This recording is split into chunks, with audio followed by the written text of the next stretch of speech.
Sí, ¿qué tal? ¿Cómo estás, Isaac? Fabián te saluda, buenos días. Isaac, Siempre. ¿nos escuchás? Sí, yo te escucho Ahora, perfectamente. sí, ahora nosotros te escuchamos, era un problema que teníamos nosotros.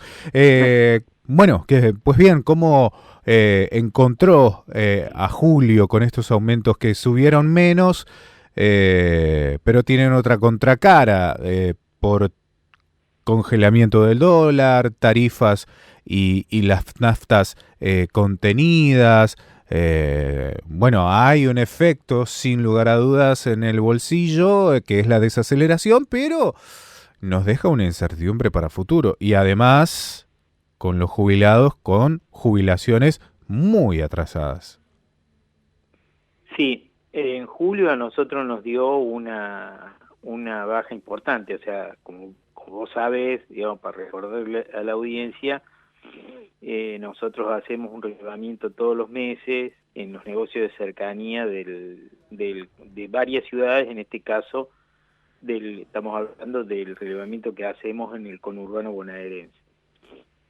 Nos venía dando durante el último año un aumento permanente eh, que lleva a un incremento de los productos de la canasta básica, de alimentos, eh, del orden del 50% más o menos. En julio nos dio una baja, no, una baja del aceleramiento, o sea, volvió a subir, pero en una proporción mucho menor. El aumento de la canasta básica subió, de acuerdo a este relevamiento, 0,86%. Ahora, ¿cuál es digamos, la causa principal de este menor incremento? Es que los productos de carnicería, fundamentalmente los cortes populares que venían siendo el motor principal de las uvas en los meses anteriores, este mes, de la mano de algunas bajas en algunos de esos productos, tuvo también un pequeño descenso. La carne, los productos de la carne, descendieron en promedio 0,29, 0,30%, algunas bajas como en el asado que bajó de 680 a 670 pesos, de la milanesa que bajó de 760 a 750, o sea, pequeñas bajas en productos que son muy importantes, como la carnaza, un producto también muy popular, bajó un poquito más, un 3,33%. Son bajas pequeñas, pero en relación a la suba permanente que venían sufriendo en los meses anteriores, en algunos de ellos del orden algunos meses del 5, del 7, del 8%, en 30 días, que ahora bajen un poquito, realmente para el bolsillo de la familia es un elemento importante. Ahora, sin embargo, en algunos productos de almacén que también son muy importantes para la dieta familiar, como el pan, que subió 3,85% solo en un mes, el arroz 6,25%, el azúcar 4, más del 4%, los quesos casi un 6%, y la yerba, que bueno, es el producto esencial que tenemos en la mesa de la familia, o por lo menos para muchas familias, también subió casi un 6%. Entonces, hay un cruce de aumentos y de descensos que da este resultado, que obviamente en el promedio del gasto de alimentos básicos para las familias de los sectores de menores ingresos no deja de ser importante. Igual, cuando vemos el aumento interanual, sigue estando en el orden del 50%, y y si analizamos en lo que va del año, el aumento de los productos de la canasta básica están cerca del 30%, estamos en el 27%, digamos, desde lo que tenía que gastar la familia de 4 integrantes, 2 adultos y 2 hijos o hijas pequeños en diciembre. a lo que tuvo que gastar en julio, bueno, hubo un incremento del 27%, que obviamente, y ahí lo llevamos a contrastar inevitablemente con los ingresos. En ningún caso los ingresos de la familia tuvieron un aumento de esa magnitud. Este es un contraste que venimos haciendo casi todos los meses con distintas remuneraciones básicas que reciben los distintos sectores de la población. En este caso, en el mes de julio, lo hicimos respecto a los jubilados. La jubilación mínima en julio del año pasado estaba en el orden de los 16.800 pesos. Y en julio de este año, un año después, está en 23.000 pesos. O sea, los jubilados que cobran la mínima, en julio cobraron 23.000 pesos. O sea, tuvieron un incremento en 12 meses del 36, un poco más del 36%, 36,74. Y la variación de la canasta básica que medimos nosotros subió más de un 50%. O sea que ahí hay un deterioro muy importante del poder adquisitivo en las remuneraciones de los jubilados que reciben la misma. Si lo comparamos respecto a los primeros 7 meses de este año, la canasta básica aumentó, como te decía antes, 27%, y la jubilación mínima aumentó un 21%. O sea, hay más de 6 puntos de deterioro solo en 7 meses. Después, el gobierno fue otorgando algunos bonos compensatorios especiales. En diciembre un bono de 5.000 pesos y en abril y mayo 2 bonos de 1.500 pesos cada vez. Ahora, todo eso, todos esos bonos compensatorios totalizan 8.000 pesos. 8.000 pesos de compensación en 12 meses, bueno, da muy poquito, digamos, 700 pesos por mes de compensación, que obviamente no resuelve el problema de este desfasaje que estamos marcando, que se viene dando permanentemente entre la remuneración mínima que reciben los que están percibiendo en salarios mínimos. También esto sucede con el salario básico, también sucede con las asignaciones como la asignación universal por hijo, y el aumento permanente de la inflación.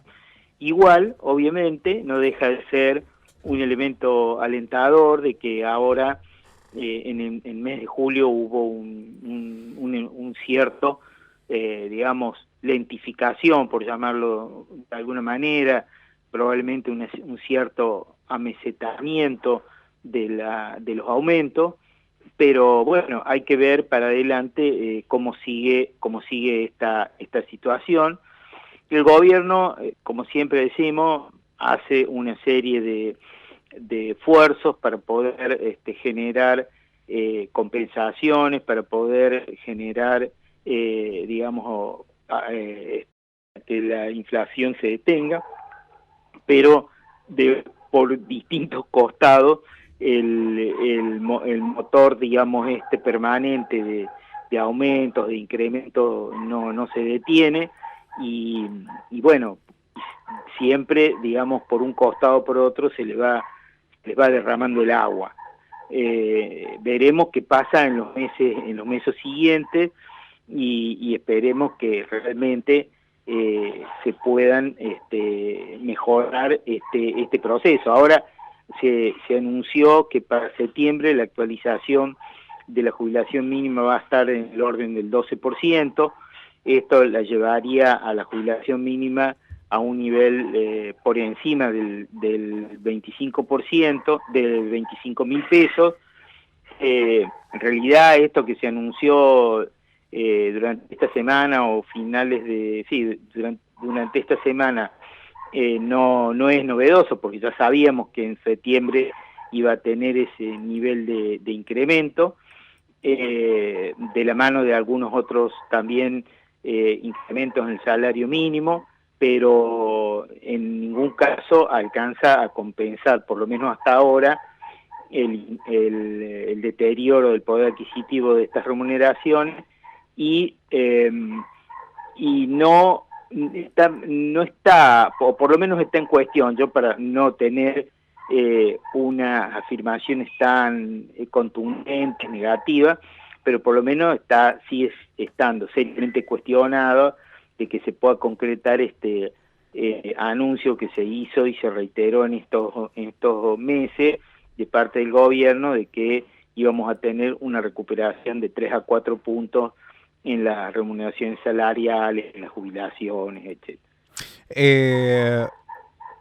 Estacionariamente, los meses de verano, los primeros, o sea, los meses de verano concretamente, enero, febrero, tienen una baja de la canasta básica o una desaceleración en el ritmo inflacionario de la canasta básica, para ser técnicamente exacto, para tener otro nuevo salto allá por marzo-abril, de la mano del inicio de clases y demás. Con este freno a la suba del dólar, más freno a las tarifas, a las subas de las naftas, algo que no quiero desatender, los boletos acá, por lo menos de Capital Federal o del conurbano bonaerense, seguimos pagando tarifas que quedaron del último gobierno de Mauricio Macri. Y en 3 años no se actualizaron nunca.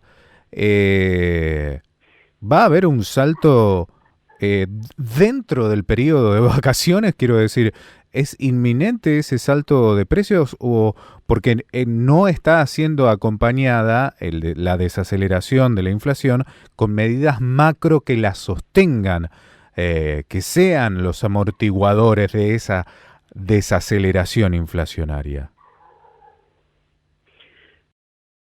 Bueno, obviamente todos esperamos que pasado el proceso electoral tengamos una idea de cuál es la orientación general que va a tomar el gobierno en materia económica. Está claro que todas estas medidas que vos, digamos, todas estas consecuencias de una orientación económica que ha tomado el gobierno para estos meses, son, digamos, objetivas, claramente, mientras la inflación aumentó en porcentaje del orden del 50%, una serie de los precios regulados fundamentalmente de la economía tuvieron un comportamiento mucho más moderado, por decirlo, y en algunos casos congelado, tarifas o o esto que se digamos, con aumento en los combustibles, pero por debajo de la inflación, transportes congelados o con aumentos muy reducidos. Digamos, hacia adelante, el tema es saber si esa orientación de subsidiar esos precios, esos valores de esos servicios se van a sostener o no, o se van a liberar los aumentos, y entonces va a empezar un proceso en una dirección diferente a la que ha traído hasta ahora. Obviamente el problema después se traslada a con qué recursos el Estado puede sostener esos incrementos, esos subsidios, y si no los puede sostener, obviamente tiene que liberar los valores, porque si no, lo que sucede es que para sostener esos subsidios el Estado se tiene que endeudar. Y obviamente también sabemos que inmediatamente después del proceso electoral vamos a entrar en la etapa final de la discusión con los acuerdos con el Fondo Monetario Internacional, y el elemento de cómo va a recaudar el Estado, por qué vía va a recaudar el Estado para poder sostener los pagos que acuerde, en los tiempos que acuerde. es un elemento principal donde el fondo le pone la mira y acuerda o no acuerda en función de que se pueda firmar o no que pueda finalmente llegarse a un final, entre comillas, feliz con ellos. Puede ser feliz con ellos y no muy feliz para el conjunto de la población, o puede ser una situación intermedia. Veremos qué es lo que pasa. Ahora, a lo que quiero ir es que el tema principal después se pasa a justamente cómo inciden los distintos elementos del gasto, y en este caso, de cuánto se destina o no a subsidiar determinados precios de la economía, desde un fisco que va a tener posibilidades o no, de acuerdo también a cómo se oriente en la recaudación, para recaudar más o menos. Fíjate que justamente en este momento, entre ayer y hoy, se desató un debate que para mí es sustancial, es el debate importante para estos días y para adelante, y celebro que se haya desatado justamente en el proceso preelectoral, porque es un debate que estaba escondido, dormido, que es justamente cuál es la proporción de la recaudación distribuida entre distintos sectores económicos de la población que tienen que sostener los gastos del Estado. O sea, este debate sobre si hay que imponer más a las grandes empresas, si estuvo bueno o no estuvo bueno los impuestos que se impusieron, como el impuesto a la riqueza o el aumento a los bienes personales, o estuvo bien lo que hizo Macri, que lo descendió. Bueno, eso me parece que es el elemento sustancial que tenemos para adelante, porque obviamente si el fisco no va a poder aumentar su recaudación o la va a poder aumentar, es una cuestión fundamental para poder saber si va a poder sostener poder destinar recursos a subsidiar estos valores de los servicios, y también a qué sectores de la población lo subsidia o a qué sectores no hace falta subsidiarlo. Este debate que también tenemos pendiente sobre la imposición segmentada, que los sectores de mayores recursos paguen más por los mismos servicios que los sectores de menor recursos, o seguimos teniendo un tipo de imposición de valores de los servicios que es igual para todos y todas, independientemente de que tengas un ingreso u otro. O sea, bueno, son los debates que tenemos pendientes. Esperemos que se den. Te haré una última cosita para redondear la idea. Obviamente, si mantenemos la misma estructura impositiva, donde los que más pagamos son los sectores de menores ingresos o de ingresos medios, y los sectores más concentrados prácticamente no pagan, o pagan proporcionalmente en función de sus ingresos muy poco, los ingresos del fisco no se van a poder incrementar, porque si analizamos en función de lo que estamos pagando de la mayoría de la población, obviamente ya no podemos pagar más. Ahora, hay sectores muy concentrados, muy ricos, que se han enriquecido en los últimos meses, incluso en el último tiempo, en los últimos años, y en el periodo de la pandemia incluso mucho más, que siguen pagando muy poco, y que de eso quizá sea el debate que tengamos que tener para saber cómo se va a orientar el gasto del gasto del Estado en el próximo periodo. Isaac, muchísimas gracias. Ha sido muy amable y muy didáctico, sobre todo en esta explicación del fenómeno inflacionario y lo que puede generar a largo plazo el barrer los problemas debajo de la alfombra. Muy completo. Muchas gracias. No, muchas gracias a ustedes por llamar y siempre a disposición. Hasta luego. Era Isaac Rudnick.